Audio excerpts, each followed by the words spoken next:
Happy Funtastic Friday. My name is Pastor Robert Bright, and today I am sharing a story I first heard in a sermon nearly 30 years ago. And then later, I read it in one of the Chicken Soup for the Soul books. It's a story that's been told by many, but popularized recently by M. Scott Peck.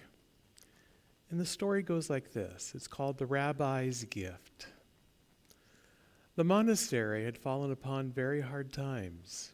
Once a great order, but over time it had been reduced to only 5 monks, the abbot and 4 others. All were well into their 70s. The order was dying. Deep in the forest surrounding the monastery, there was a little hut which a rabbi from a nearby town used occasionally for personal retreats. And the old monks had developed a sixth sense about the presence of the rabbi and always could tell when he was in the forest. On such occasions, the abbot, who had been agonizing over the demise of his order, decided to visit the hut to ask the rabbi if he could offer any advice.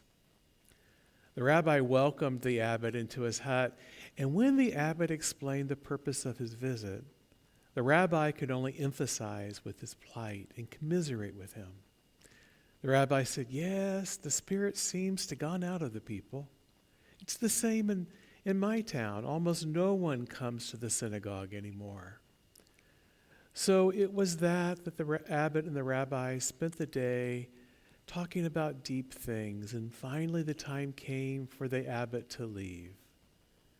The men hugged, and the abbot said, "It's wonderful that we can meet and talk after all these years, but I failed in my purpose for coming here. Is there no advice at all you can give me that would help me save my dying order?" "I'm sorry," said the rabbi. "I'm afraid I have no advice to give. All I can tell you, though, is that the Messiah is one of you." Upon his return to the monastery, the abbot was joined by the other monks who said, "Well, what did the rabbi say?" "He couldn't help," the abbot replied. "He just sat and talked. And as I was leaving, he said, 'The Messiah is one of us.' I have no idea what he meant." In the days and weeks and months that followed, the old monks pondered this and wondered if there could be any possible significance to the rabbi's words. The Messiah is one of us. Do you think that he meant one of us monks working here at the monastery? If he meant one of us, he surely must have been referring to Father Abbot. He was been our leader for more than a generation. On the other hand, he could have meant Brother Thomas. He's a holy man. Everyone knows that Thomas is a man of light. Certainly, he could not have met Brother Eldred. Eldred gets crotchety at times, but even though he can be a nuisance, when you look back on it, Eldred virtually always has a valid point to make. Perhaps the rabbi did mean Brother Eldred, but surely not Brother Philip. He's so passive, a real nobody. And then magically, Philip has this knack of appearing at your side just when you need him the most. Maybe Philip is the Messiah. But of course the rabbi wasn't referring to me. I'm just an ordinary person. But what if he were? What if I am the Messiah? Please God, not me. I couldn't mean that much to you, could I? As they reflected in this manner, the old monks began to treat each other with extraordinary respect on the off chance that one among them might be the Messiah. And on the remote chance that each monk himself might be the Messiah, they began to treat themselves with extraordinary respect as well. Now, because the forest was so beautiful, people still occasionally came to visit the monastery, to picnic on its lawn and to walk among its paths, and to sit quietly in the chapel. As they did so, without even being conscious of it, they sensed this aura of extraordinary respect which seemed to surround each of the elderly monks and which permeated the atmosphere of the whole place. There was something compelling, empowering about it. Without knowing exactly why, they began to come back to the monastery more and frequently to visit, to play, and to pray. And they began to bring their friends to share this special place. And their friends brought their friends. And in time, some of the younger men who came to visit began to talk more and more with the elder monks. And after a while, one asked if he could join the order. Then another, and then another. And soon the monastery was once again a house, a thriving order. And thanks to the rabbi's gift, became a beacon of peace, love, and hope. It's a beautiful story. And when I reflect upon the deep wisdom of the rabbi, I realize that the story reminds me of the deep love and respect that Jesus showed his disciples and the people who came to him for truth and healing. Within each of us is the divinity of the Christ. And when we see this in ourselves and others, our world changes.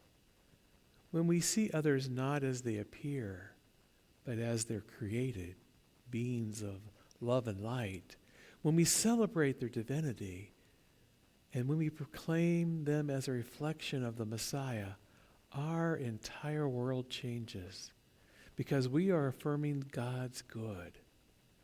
So let us remember the change in this community was created by the seed planted by one person, taken to heart by 5, who allowed this seed to blossom and grow into a thriving garden of new sprouts. So on this fantastic Friday, will you join me in a time of reflective thought and meditation? And as you breathe in the air and the thoughts of God's love. And as you breathe out calm and serenity.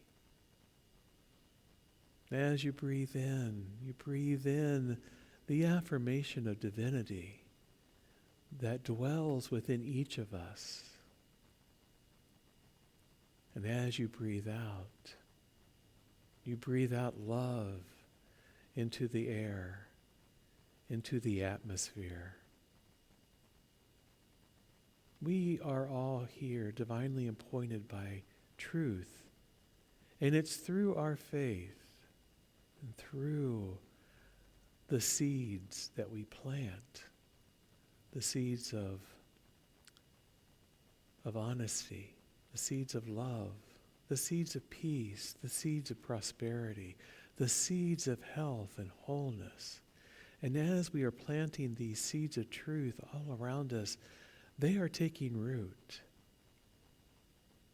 And just like the monastery, just like the monks, we begin to see ourselves differently, to see ourselves as we are created, divinely, in God's image, the image of love and light. And we hold that image of love and light in our hearts as we breathe in and as we breathe out. And as we bring our awareness back into this time and space continuum, we give thanks for this insight, this reminder that we are the light of God. And that when we look into the eyes of the people around us, the people that we share space with, the people that we see out in the park, in the grocery store, at work, or at church, that we are looking into the eyes of God, that the Messiah dwells within each of us, and we give thanks. Amen. So, please join us again. Every day it's something different. But today we are wishing you a fantastic Friday. God bless you. We love you.